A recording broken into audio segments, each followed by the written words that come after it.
Malamang mga kapatid nabalitaan niyo na yung panibagong pangaharas ng, China Coast Guard sa tauhan ng Philippine Navy mga kapatid 'no, sa mga barko natin sa Ayungin Shoal mga tol na maghahatid ng supply mission kung saan ay yung ating barko ay, binangga at the same time yung isang barko naman ay winater cannon muli mga kapatid. 'No, nakakainis man isipin na hindi tayo gumaganti, hindi tayo pumapalag. Nababasa ko yung mga comment niyo mga tol. Pero gano'n talaga, 'di ba? Wala tayong magawa, 'di ba? At, ang kinakatakutan ng gobyerno natin na baka sakaling 'pag tayo'y pumalag lalong mag-escalate yung tensyon, pagmulan ito ng, kaguluhan na parang ang hirap pasukin mga tol 'no?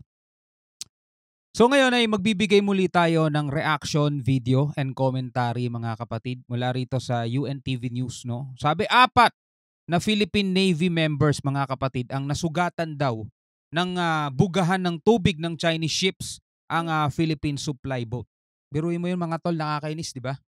Pero wala, hanggang nood lang tayo ngayon ng balita, hanggang reaction lang tayo, dito natin nailalabas yung ating damdamin mga tol, mula rito sa mga balitang napapanood natin. Maraming nagsasabi sa inyo paulit-ulit na lang ang nangyayari. Oo mga tol, paulit-ulit ang nangyayari pero kailangan natin 'tong subaybayan, kailangan natin maging aware dito mga tol. Kasi sa kabila ng mga ganitong pangyayari 'di ba, napakarami pa rin ng mga pro-China na imbis na panigan yung ating gobyerno since galit sila kay PBBM, kay Marcos, wala na silang pakialam kung ginaganito ng ibang bansa yung Pilipinas mga tol. Ganyan sila kawalang ano sa bayan. Basta nakatitig lang sila doon sa kanilang sinusuportahang apelyido at, panig mga tol. So eto panoorin natin mula sa UNTV mga kapatid 'no. Huwag na natin patagalin pa, panoorin na natin 'to. Ryan, kumusta na yung mga nasugatang tauhan ng Philippine Navy at yung iba pang mga sakay ng supply boat at saan sila ngayon? Jun, yung mga sugatan, agad silang nilapatan ng paunang lunas ng PCG personnel na nakasakay doon sa MRRB o isa doon sa PCG vessel na umaalalay dito sa mga supply boat. Agad ding bumalik sa mainland. Grabe kita nyo 'no? Dinikitan mga tol habang wina-water cannon. Napakalakas ng pressure niyan mga tol, hindi yan basta wisik ng tubig lang. Napakalakas ng pressure niyan. Tapos kahoy lang, napakaliit na kahoy lang yung, bangka na gamit natin. Well, nasa kalahati ng laki ng kanilang boat mga tol. Hindi nila ginamit yung malaking, ships nila pero kita niyo 'tong ginagawa nila mga tol, nasa loob ng exclusive economic zone ng Pilipinas 'yan mga kapatid 'no. Ayungin Shoal, 'di ba? Diyan tayo nagdadala lagi ng resupply mission sa BRP Sierra Madre.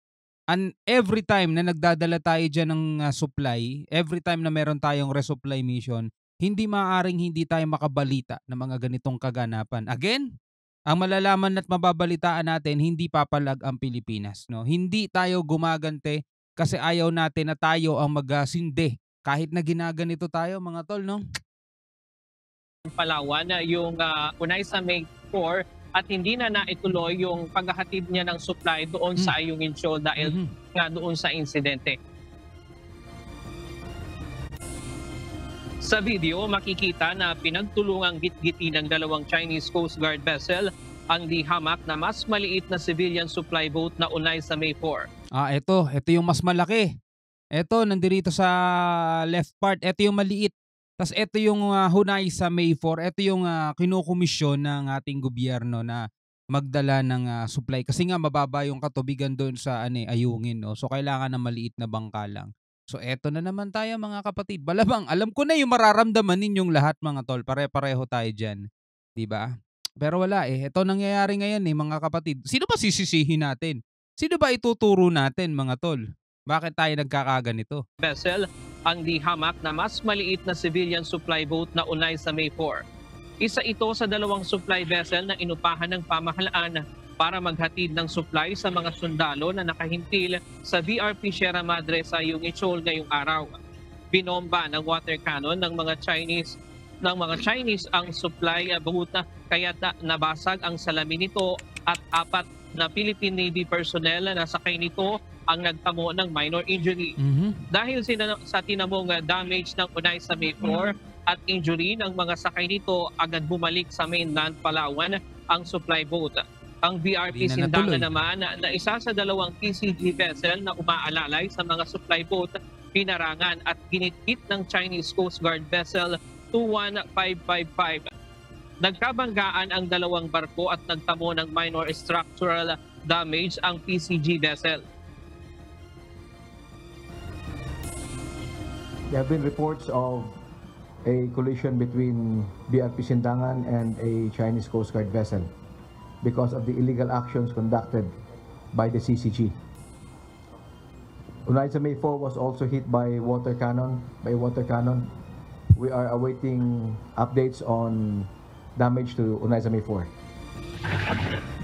Sa isang Ayaw nating pangunahan mga tol, no? Yung mga sundalo natin, mga gobyerno natin, syempre. Yung gobyerno natin, ayaw nating pangunahan mga tol. Pero bilang isang mamamayan, kayo sa comment section, ang dami nyo nasasabi. Ako rin, napakarami ko rin nasasabi mga tol. Nakakalungkot man isipin, no? Nakakainis na parang, alam nyo kung tayo lang yun nandun, di ba? Parang ang sarap gantihan no? Ang sarap. Dapat meron din tayong mga tol water cannon. Ewan ko, comment kayo sa baba kung sang-ayon kayo. Dapat meron din tayong water cannon Nagagawa nga nila yan sa atin dahil sa paninindigan nilang kanila to. So ang ginagawa nila, gumagamit sila ng water cannon para itaboy tayo mga tol. Well tayo, naninindigang atin to. So bakit di tayo gumamit ng water cannon para itaboy din sila, di ba? At least walang armed attack, di ba? At least walang armas talaga. Eto lang, no, pantaboy. Kaso, wala Sabing ganun dati nung, sino ba yung general na yun? Kaya daw hindi tayo gumagamit ng Navy natin kasi baka daw tumaas ang tensyon. So tayo yung nag-a-adjust mga kapatid para sa mga bisita natin, sa mga bisita nating mga banyagang bansa na inaangkin na, no? Yung ating teritoryo mga tol, yung ating soberanya. opisyal na pahayag, sinabi ng National Task Force West Philippine Sea na nailagay sa panganib ang buhay ng mga Pilipino at nasugatan ang ilang sakay ng bangka dahil sa harassment at panggigit-git ng China laban sa legitimo at regular na rentisyon sa Ayungin Shoal. So ano tugon nyo? Ganyan na lang, no? Taliwas ito sa panawagan ng Chinese government na idaan sa mapayapang paraan at dialogo ang usapin sa West Philippine Sea. Kaya nga paulit-ulit nating sinasabi, useless ang makipag-usap dito sa bansang to. 'Di ba? Nagkaroon ng pakikipag-usap, nagkaroon ng usapan na para maging maayos yung tensyon, para maging mapayapa, usapan lang. O tingnan nyo ginawa na naman, 'di ba tama yung mga sinabi natin nung nakaraan, 'di ba? O ayan, nag-usap ngayon mag-intay lang kayo sa mga susunod, walang kwentang usapan 'yan. O 'di ba? Ayan. Kitang-kita natin mga tol, wala talaga silang kwentang kausap. Ayon naman sa Philippine Navy, hindi na normal ang sitwasyon ngayon sa West Philippine Sea at itunuturing kanila ang ginagawang ito ng China. Hindi na normal. I would consider China a clear and present challenge to the Philippine Navy in the West Philippine Sea. The situation is not normal. It's not anymore normal. It's not anymore But normal. we are up to the challenge. Samantala, June, matagumpay na nakalusot yung Unaiza May 1 at nakarating doon sa BRP Sierra Madre at naihatid yung supply doon sa ating mga sundalo na nakahimpil doon. At kanina bago magtanghali, umalis na rin sa Ayungin Shoal itong mga barko ng Pilipinas. Yan muna ang latest mula dito sa Quezon City. Balik sa iyo, June. Nabanggit ba kanina, Ryan, ng opisyal ng Philippine Coast Guard, na itanong ba sa kanila na mag-qualify ba ito doon sa mga nakasaad sa Mutual Defense Treaty ng Pilipinas at ng Amerika o sakasakaling ganyan ang sitwasyon na deliberately binanggaya na yung ating Coast Guard vessel ng China Coast Guard vessel. Ito ba ay nituturing na pag-atake? Peruin mo pati yung reporter mga tol, no?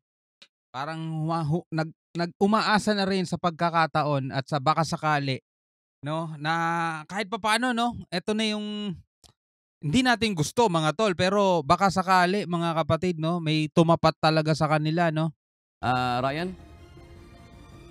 Wala pang naitanong o nabanggit sa ganyang punto kanina sa panayam doon sa Philippine Navy, no. At limitado rin ang mga impormasyon na ibinibigay kanina dahil bago pa itong insidente. At inaasahan natin bukas merong press conference ang DFA kasama ang PCG at ang National Task Force for West Philippine Sea patungkol dito. Maaari nating baka rin bukas malaman natin yan, June.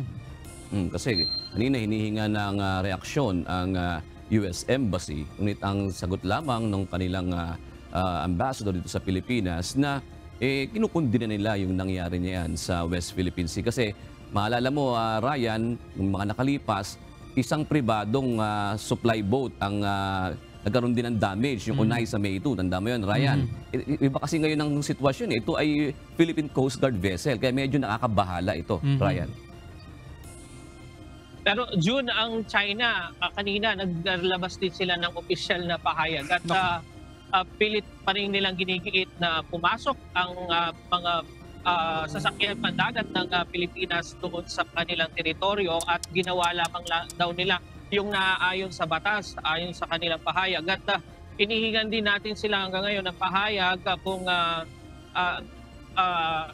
ano ang tugon nila doon sa summon ng DFA dito sa Chinese ambassador. Pero hanggang ngayon wala pa silang pahayag. Antayin natin yung mga development doon sa mga pangyayaring ito sa mga susunod na oras hanggang bukas, June. Tingnan niyo yung sagot ng China, mga tol, na ang Pilipinas pumasok sa teritoryo namin so ginawa lang namin ang naaayon sa batas.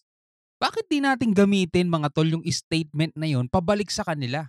Tayo naman ang gumawa niyan sa kanila, mga tol, di ba?